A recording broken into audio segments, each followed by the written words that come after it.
I don't think I'll ever forget that night. Years of therapy haven't helped. I can still remember every detail, as though I'm still right there. All around me the freezing water stretching on, unbroken for miles in every direction, its icy chill stabbing at my skin.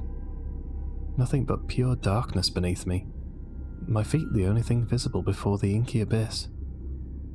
The sounds of my friends' screams as that looming shadow made its way towards each of them one by one. Even if I close my eyes, those images are still there. I've not been on another fishing trip since then. Hell, I've not even been to the beach since then. Even the idea of going to a swimming pool sends bolts of anxiety through me. The whole thing was a disaster. It was a few years ago now that Tom, my best friend at the time, decided to organise that fateful trip. We tried to do something like that every year, a big holiday where we would all meet up and do something together for the week. We all had busy lives with work and family, so this was our way of keeping the friendship alive. Every year we'd take it in turns to plan where we were going to go and what we were doing, and this year the crown of responsibility fell to Tom. The group chat pinged back and forth as Tom revealed his grand plan for this year's trip. Sea fishing. It'll be fun. A boat, the 5 of us, some cold brews, and fresh fish. What's not to love? His message read. I wasn't an avid fisher myself, although I was up for trying just about anything. Tom and Gavin were seasoned anglers. John and Jenny were less than enthusiastic about the fishing aspect of the trip, but I'd never known them to pass up a few beers with good friends. After a bit of deliberation, Jenny questioning if maybe we could just go to the beach and Tom fish from the shore instead, Gavin applauding the choice and sending a picture of himself already in his fishing gear ready to go, and Tom telling Jenny that a beach fishing trip would be shit. It was decided. We were going ocean fishing. A few days later, Tom sent us a postcode for where we were going, as well as a screenshot of the address of the boat hire that he'd booked us in with, and the time that we had the vessel from. "See you there, losers," captioned the screenshot. I searched the place online, curious as to what kind of boat we would be spending the week on. Several different shapes and sizes of boats were presented to me, varying from smaller 2-man boats to something akin to a super yacht. Each of them looked well kept and worth more money than I could hope to earn in 10 years. Excitement welled up in me as I imagined lazing on the deck under the sun, the ocean waves gently rocking the boat, a cold brew in hand, chatting and laughing with my friends. Next week couldn't come soon enough. I made my way down to the shore that following week. The journey was always the worst part of these trips. We all lived in different areas of the country, so if it wasn't your year to plan the trip, you were bound to be travelling. After hours of driving the same monotonous strip of motorway, a sight greeted my eyes that raised my spirits significantly. The ocean. I could see its majestic blue reaching for the horizon several fields over. I was nearly there. Taking the next exit off the motorway, I drove for another 10 minutes until the boat rental place appeared on my left and the sat-nav told me that I'd arrived at my destination. Pulling into the car park of the place, I could clearly see the fleet of flashy, brilliant white boats bobbing gently in the waves. They were beautiful, and a sense of anticipation rose in me as I wondered which one would be ours for the week. The sounds of seagulls and the lapping surf greeted my ears as I stopped the car's engine and opened the door, my legs thankful at a chance to stretch after the painful hours of driving. As I stood, the breeze gently rustling my hair, I heard another sound which caused me to spin around. Well, look who it is. Tom, who had been standing by the entrance to the hire office, was charging across the car park towards me, a large grin covering his face. Before I knew it, he'd embraced me in a massive hug, the kind of spine-crushing embrace that was only reserved for long-lost friends and near-death experiences. "Whoa, dude, put me down," I managed to squeeze out, along with the rest of the air being forced from my lungs. "It's good to see you, but I'd rather not spend the week in intensive care." "Haha, sorry man, I just get so excited for these trips. It feels like ages since we've done this," said Tom, putting me back onto solid ground. He was a full foot taller than me and built like a strong man. Sometimes I think he forgot exactly how strong he was. "So where is everyone? Am I the first one here?" I asked, glancing around. You wish, mate. Everyone's waiting for you, Tom said, gesturing to the office behind him. With another mischievous grin, he continued, We'd been contemplating just leaving and picking you up when we had to stop for fuel. Whatever, you guys love me too much to leave me stranded on the shore like some landlubber, I said, laughing as I made my way to the office. Tom stepped behind me. As I opened the door to the office, I was greeted by the collective cheers of Gavin, John and Jenny. You finally made it, Gavin shouted, a smile across his face. We thought you got lost or something. I was deciding if I could stand spending another week with you guys. I'm still not sure, to be honest, I said jokingly. Although we'd not seen much of one another since last year's trip, in the few minutes I'd been here, it felt as though we hadn't been apart. Tom was speaking to the hire manager, eagerly getting the boat sorted and grinning back at us. Gavin was teasing John about his new tattoo that was supposed to be a symbol from his favourite band, but it looked like the artist had done it blindfolded. And Jenny was laughing along to their back and forth, messing with the camera that she'd brought with her to capture the memories in digital form. After a couple of minutes, Tom came back over with the set of keys in his hand. Follow me, my fellow adventurers, and I shall lead ye to our mighty vessel. Gathering our things, we followed Tom out onto the dock. We made our way past several boats, Gavin stumbling and nearly dropping a large bag of his fishing gear into the waters below, before we stopped in front of one of the largest yachts I'd ever laid eyes on. The thing was huge, gleaming white with dark highlights and several clear glass windows. The interior was made of varnished wood and expensive-looking upholstery. There was a fancy, modern-looking fire pit in the centre of what I assumed were the living quarters, and I could see a corridor leading off behind it that I assumed led to the bedrooms. It was beautiful, far better than the ragtag tub I was expecting Tom to have hired. Welcome, Tom said, opening his arms in a triumphant gesture, looking at each of our amazed faces. We each made our way aboard, gawking at the beauty of the boat. How much was this, mate? Seriously, it looks like the yachts you see billionaires on, I asked. Don't you worry yourself, Mum and Dad are covering this. They wanted to do something nice for me, so it's not costing me a penny. That being said, don't get trashing the place. We each made our way to the back of the yacht, through the corridor that led to the bedrooms. Gavin and Jenny argued about who would get the room closest to the living quarters, while the rest of us stowed our gear and made our way up onto the main deck. As I climbed the short ladder to the main upper deck, I felt the breeze from the ocean gently rippling through my clothes, and I couldn't help but feel content. This trip was going to be amazing. I could feel it. Tom was already at the helm, starting the boat's engine and turning us around to begin making our way out of the dock. So, where we be headed then, Captain? I asked in a pirate voice, raising a hand to my forehead in mock salute. Well, Tom said, chuckling, there's this spot I've heard of. It's supposed to be an amazing fishing spot. It's surrounded by a reef so none of the larger boats go anywhere near it, and it's far enough out that nobody tries fishing there. At least not if you're only out for the night. Turning back around, he grinned. Luckily, we won't have that problem. It's just us and the fish, nothing to scare them off. Don't worry, mate. The sight of your face will be enough to scare them away anyway, I said, as Tom flipped me the middle finger. After a couple of hours, Tom killed the engine, the boat rocking gently on the calm surface. This is it. Weigh anchor, he exclaimed as he pressed the button to drop the boat's anchor, the chain rattling as a heavy weight sank into the depths. We all glanced around at our surroundings. We were in the middle of nowhere, the deep blue of the sea extending on for miles until it merged with the horizon. Gavin, John and Jenny mirrored my confused expression. Whoa, this is... awesome? John said, obviously confused and disappointed. Look, I know it doesn't look like much, but we'll get tons of fish here. Trust me, Tom retorted. Okay, we best do, buddy, or this is going to be a long week. So we set up our fishing gear, poured up a cooler of beers and cracked open a few while Tom explained the basics of fishing to John and Jenny. Within an hour, we were all sitting around, a couple of beers deep, joking with one another and reminiscing. We were in it for the long haul. Laughter filled the air as Gavin relayed stories of his recent jobs, and Jenny described her drunken antics at her university parties. One particular incident involved several traffic cones and being chased across a local park by police.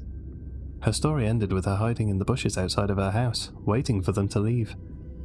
Everyone was in hysterics, imagining her attempting to poorly hide in a bush while the police officer scoured the area. Eventually, as the night went on, the laughter began to slowly ebb away with the daylight, gradually being replaced by drunken tiredness. "Where are these fish, dude? I don't think I've seen so much as an empty snack wrapper, let alone anything alive," slurred Gavin. "Yeah, I thought you said this place was a good spot, Tom," I said. "Where did you even find out about this place?" Tom looked at me sheepishly. "Well, I was on 4chan, talking about fishing with some randoms, when one of them told me about this place." 4chan? Seriously? You based this entire trip on the good faith of some random on 4chan? I said, attempting to mask the annoyance in my voice. "Just give it time. Everything online pointed to..." The yacht jolted violently to the right with a deafening impact, cutting Tom off mid-sentence. We all staggered across the deck, thrown violently by the force of what I could only assume was something large and solid colliding with the side of the yacht. "What the hell was that? Did we just crash?" yelled Jenny, trying to get to her feet. "We haven't moved. The anchor's down. Something must have hit us," Tom shouted back, a panicked expression drawing across his face. "What do you mean, something hit us? We've not seen so much as a fish all day, and now there's something here and it's attacking us. What are you talking about?" John cried out. Amongst the shouting and the arguing going on behind me, I couldn't help but find my eyes drawn to the water. I'd managed to catch myself on one of the railings when the boat lurched, so I was facing out to sea, away from the shouting match currently going on between my friends. As I gazed into that inky dark abyss, barely able to penetrate the surface, I couldn't help but stare at a patch that seemed darker than the rest. I put it down to it being dark and me being drunk, but I swear it looked like it was moving, slowly circling the boat. It was massive. I watched in silence, the sound of my friends being reduced to mere background noise. It was moving, and was definitely circling us. What the hell was it? I was about to shout to my friends, when the shape seemed to break from its current trajectory, turning to face us and accelerating with lightning speed. "Guys, watch out!" was all I managed to shout before another powerful impact rocked the yacht, sending me sprawling across the deck. The sound of the almighty slam was accompanied by the equally deafening shattering of wood and rushing water. Whatever that was, it must have breached the hull. The air was filled with angry, confused shouts, as well as those of fear. I whirled around to see Tom and Gavin, already back on their feet, rushing to the ladder that would take them down to the lower deck. They'd obviously heard the shattering sound too, and were well on their way to check it out. Pulling myself up as fast as I could, I ran to the ladder, fueled by panic and adrenaline. There was no way I wanted to end up shipwrecked out here. The confused, scared shouts of John and Jenny followed me as I climbed down the ladder. Scanning the sea for any sign of that dark shape that I'd seen barreling towards us, I half expected to see it lining up for another killing blow. The sea was empty, still as it had been all afternoon. There were no signs of a darker shape moving around, although the water was so dark that it was hard to tell. Tom and Gavin were at the far end of the lower deck, or what was left of it at least. Where the stern had once been, there was now just a dark ocean filling the gaping hole, shattered beams of timber poked out at unnatural angles, forcibly torn from the rest of the vessel. "What the hell?" Tom said, panic audible in his voice. "What the hell happened? What could do that?" "Shut up and help me with the buckets. I don't want to sink. We need to bail, now," Gavin yelled, trying in vain to frantically throw the water that was now gradually consuming the deck back into the darkness beyond. Tom and I jumped to Gavin's side, each grabbing a bucket from the nearby cupboard, and trying desperately to prevent the inevitable advance of the oncoming ocean. With each bucketful that I tossed overboard, I could feel the water around my feet beginning to rise along with the gradient of the yacht. This was useless. There was nothing we could do. This isn't working. We need to get to higher ground and come up with a plan. We're sinking, I yelled, before turning and beginning to climb the ladder back to the main deck. Just as I was about to reach the main deck, all hell broke loose. The world seemed to spin as I felt myself rising into the air, still clinging to the rungs of the metal ladder. The very being of the yacht shuddered, and rising amongst the screams and the cries of my friends, a sickening crack muffled all of the sounds. All that I could feel was the wind rushing past my face as I tumbled through the air, still clinging to the ladder. Then, the sickening, icy cold of the sea enveloped me, as with an almighty crash, I landed beneath the waves. Releasing the ladder and kicking frantically, I powered my way back to the surface. I had no idea what had happened. The cold had knocked the wind from me. I needed to get air, to breathe. Breaching the surface, it was as though someone had unmuted the world. The sloshing of waves against what looked to be debris, combined with the frantic screaming of my friends, was the first thing to snap me out of my stunned stupor. The second thing, the thing that sobered me up completely within a matter of seconds, was what remained of the yacht. Standing upright in the water and slowly descending, it looked as though the bow had been also sheared clean away from the rest of the vessel, leaving it an eviscerated husk. As it was slowly consumed, vanishing out of sight of the waves, I was suddenly able to piece together what had happened. Whatever had taken the stern had come back for the bow. It must have taken it clean off, and the yacht, not being supported, threw us off, into the ocean, with whatever it was. As I struggled to keep my head above the water, the shouts of my friends became clearer, and a chill ran down my spine as I heard their confused, terrified voices. "Are you guys okay? What happened? Where's Gavin? Something in the water? What the fuck is that?" I whirled around, looking for any sign of that thing, of a dark moving shape heading towards any of us. There was nothing. But now that I was in the water, it all looked the same anyway. That shape could have been sitting a few yards away, and I'd have missed it. Spinning frantically, I looked for any sign of Gavin. The others were shouting for him, and I hadn't seen him since I resurfaced. There was no sign of him, nothing amongst the debris that separated us. If he'd fallen under and got trapped, we'd never know. My heart sank as I imagined him sinking, flailing frantically as he was dragged further and further beneath the waves, dragged down into the depths with the yacht. Then, in the distance, I saw something that snapped me back to my current, dire situation. I only caught a glimpse of it, but that was all I needed to see to start frantically swimming to the nearest piece of debris. I screamed to my friends that we needed to get out of the water, to get onto whatever debris we could and just get out of the water. The image of that monstrous fin, tattered and grey with thick green scars disappearing beneath the water near the yacht, was all I could think about. I'd only seen it for a second, but that was long enough for me to know whatever it belonged to was huge. I pulled myself up onto a large section of the now detached hull, my wet hands struggling for purchase against its smooth surface. As I struggled to scramble to its apex, I turned, desperate to see if my friends had followed my terrified instructions. From the slight elevation of this point, I could clearly make them out in the inky darkness. John and Jenny had already managed to find something to climb onto, the severed segments of what used to be the deck, lifelessly floating in the water.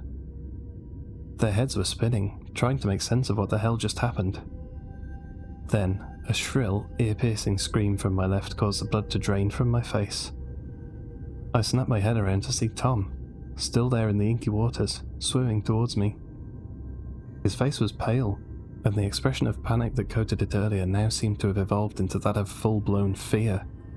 He was swimming frantically, dragging one of his legs behind him. "Something just bit my leg! There's something in the water!" he screamed, throwing himself as hard as he could through the vast expanse of water between us. Anchoring myself to my floating sanctuary, I reached out my other arm, as futile as it seemed, almost willing it to stretch to Tom, to pull him to safety. He stared at me as he was swimming, his wild eyes frantically flicking between mine and the ocean around him. his look almost pleading with me to get him out. "Come on, dude, you're almost there. Just swim up." My words fell short as I caught a glimpse of something moving in Tom's wake. A huge, dark shape, gaining fast on my injured friend. "Tom, move, now. Just goddamn swim as hard as you can," I bellowed, as I watched the dark shape closing the distance between it and my best friend. Then all of my strength left me, and I felt my arm slowly dip into the freezing waters, unable to support it. From behind Tom, a thin, slimy tendril gently breached the surface. Its long, grey and green body slowly extended from out of the abyss, terminating in a branching mass of 4 spindly feelers. It seemed to swing back and forth silently, almost scenting the air as it gradually got closer and closer to my friend. "Tom, get out now! Swim!" I yelled, absolute fear now drawn tightly across my face. The tendril seemed to slowly reach out towards Tom, silently shifting through the water behind him. As it made contact with his leg, it seemed to briefly caress him, as though examining him to find out what he was. Tom's face changed from one of fear to absolute horror and disgust. "What the hell is that?" he said, whirling around in the water to face the slimy abomination that had worked its way up to his back. Then he screamed.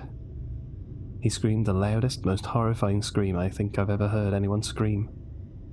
I'll never forget that sound as long as I live.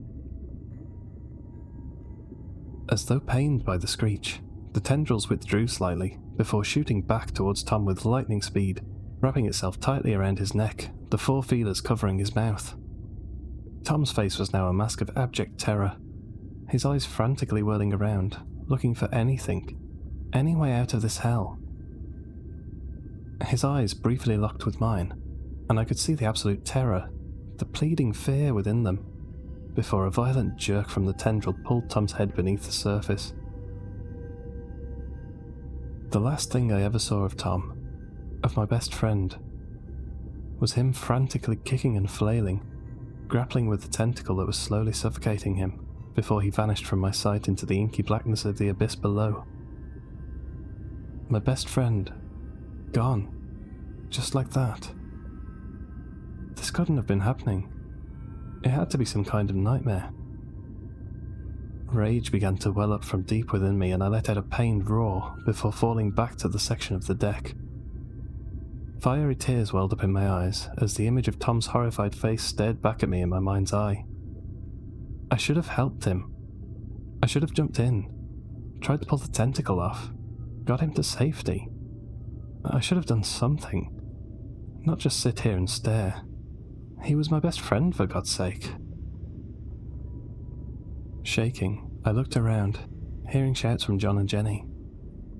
"What happened? Where's Tom?"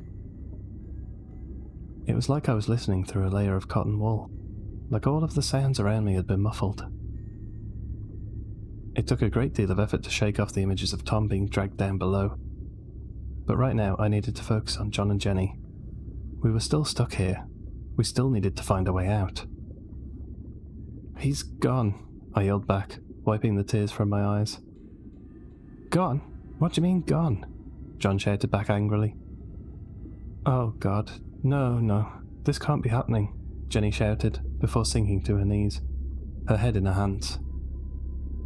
I knew she'd always had a thing for Tom, even if she'd never told any of us specifically. Sometimes you can just tell. She was as devastated as I was, staring blankly at her shoes. "Something took him. Look, just stay away from the water. Just stay where you are and we can figure something out," I shouted, trying my best to sound confident, my insides feeling like they were squirming.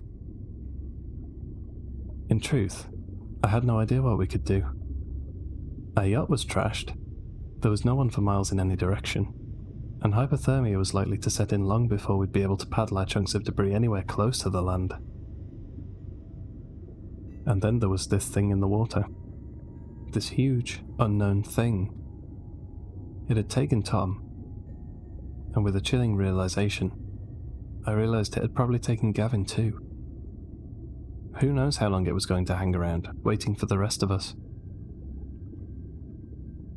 Sitting there in the dark, floating on a tiny speck of decking, I couldn't help but feel completely helpless. Giving in to my despair, I broke down, letting myself cry. Each tear added to the freezing layer of water that already coated my body. I knew it wouldn't be long until I began shutting down, the cold slowing me to the point that I'd simply cease to survive. Another floating meal for hungry fish and seabirds. There were only the three of us left now. John, Jenny and I. 3 small people trapped in the giant, never-ending expanse of the endless open ocean. No one would even know where we were. Once we failed to return at the end of the week, the rental company would call the Coast Guard. They'd come and look as best as they could, but no one really knew about this place. Tom said so himself. After another few days, they'd call off the search and assume we were lost at sea. There was no help coming. Guys, did any of you see that? John's voice pulled me from the depths of my despair. He was standing on his mound of debris, pointing to a spot just in front of him.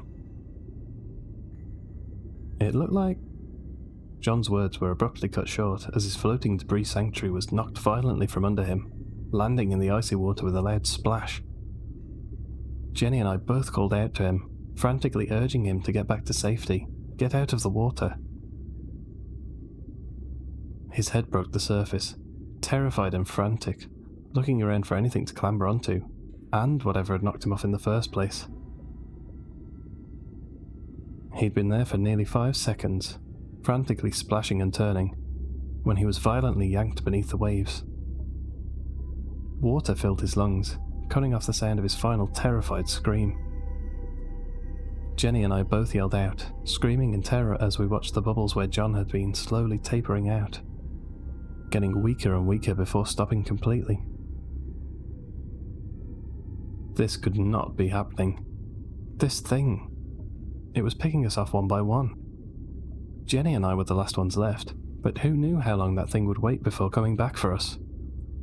All we could do was stare at each other across the waves, wide-eyed, numb, defeated. Despair settled over us both again as we resigned ourselves to our fate.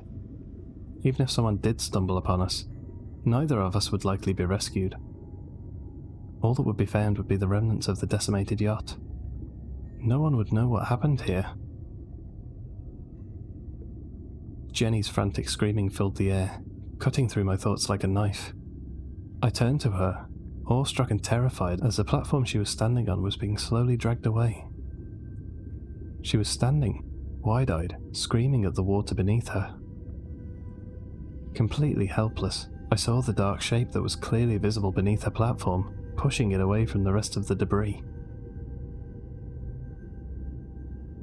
Despite being dragged further away from me, her screams reached an almost deafening crescendo as 4 of the monstrous, slimy tendrils gently breached the surface. They slowly reached forwards, slithering through the air like unnatural floating snakes, feeling their way towards the floating debris. As they made contact with the wood, they latched on with surprising strength. The crushing sound of splintering wood loud enough to be heard throughout Jenny's now hysterical screams.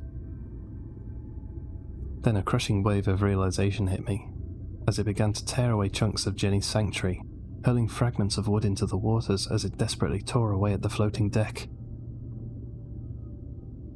Jenny's eyes were locked onto the scene unfolding in front of her. She'd stopped screaming now. She looked almost like she was in shock, not believing that any of this could possibly be happening, hoping that it had all been a bad dream. I screamed at her to run, to swim to another section of the deck, just swim away from that thing. But she didn't react. She didn't even register my voice. She just stood there, staring. The tendrils violently tore away at the remaining deck, edging ever closer to Jenny, until one finally brushed against her leg. All movement stopped as the tendrils ceased their tearing, and for one brief moment, the sea felt calm. Then, before I could even react, 3 of the 4 tendrils flew with lightning speed, shooting out in unison towards Jenny.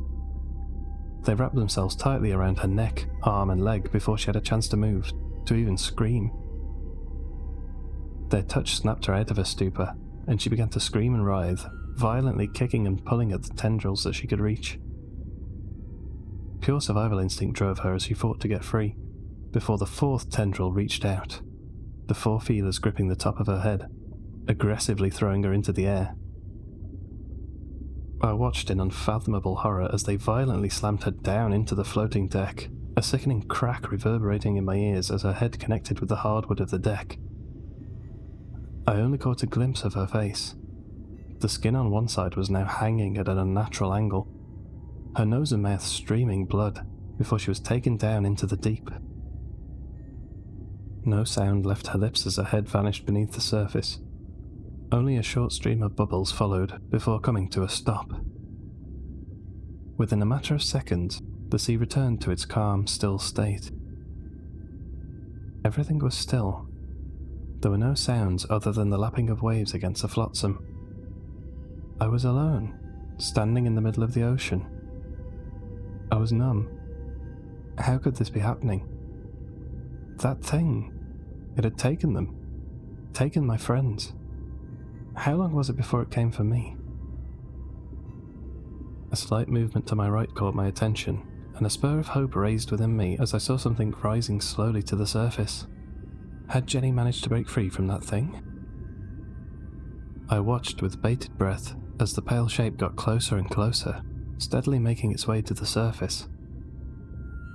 As it got closer, the hopefulness that had begun rising in me slowly ebbed away. It was small. Much too small to be Jenny. Perplexed, I watched as it continued rising, getting ever closer. Then horror washed over me. I scrambled backwards across the deck, away from what I could now see clearly as Jenny's severed hand.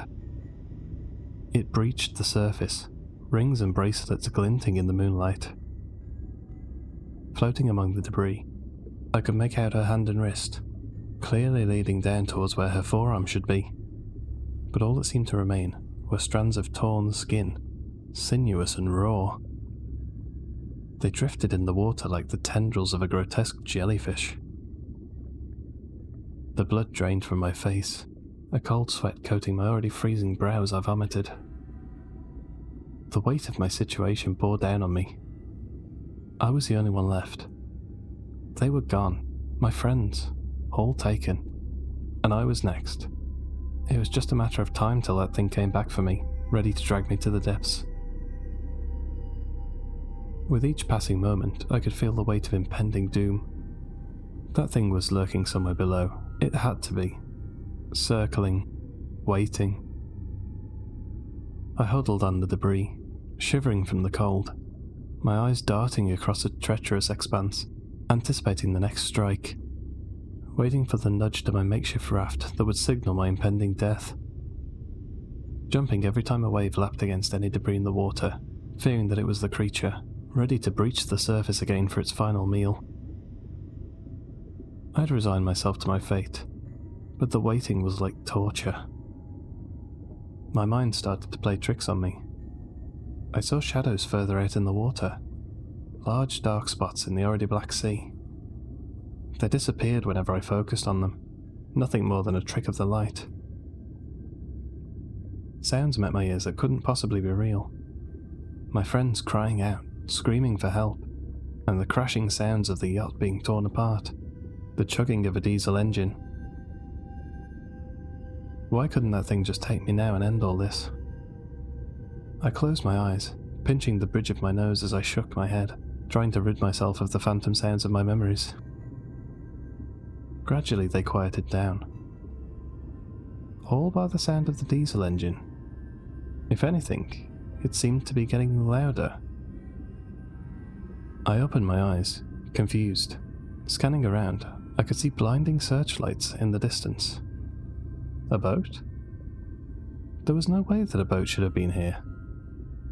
But here it was, plain as day. Hope rose in me again, forcing me to my feet as I began shouting at the top of my lungs, hoping against hope that this wasn't yet another cruel trick of my fracturing mind. Hearing my cries, I was suddenly illuminated by the beam of one of the searchlights, the boat changing course towards me. This is it, I thought. I just need to get on that boat. Then all this will be over. Just a little longer. I was painfully aware of how exposed that I was. That creature could be anywhere. If it attacked before the boat got to me, there would be nothing anyone could do.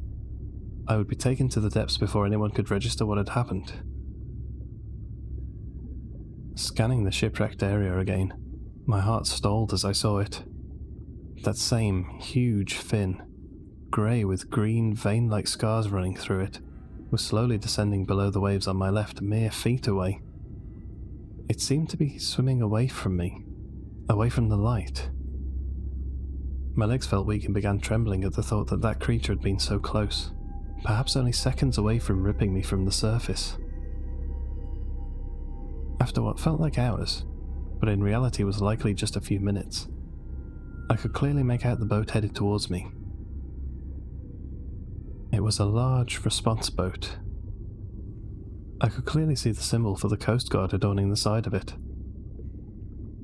I couldn't help but cry, tears of joy for being saved and sorrow for my friends who I'd never see again. They slowed to a halt just in front of me, the spray from their boat splashing across me. I could smell the diesel fumes from the engine, but to me, all that it could smell like was safety. Strong hands reached out, pulling me from the clutches of the ocean's grip, and I collapsed onto the safety of the rescue vessel. Tears mingled with the salt water on my face as I gasped for air, my body trembling with a mixture of relief and profound loss. I was safe. This was really happening.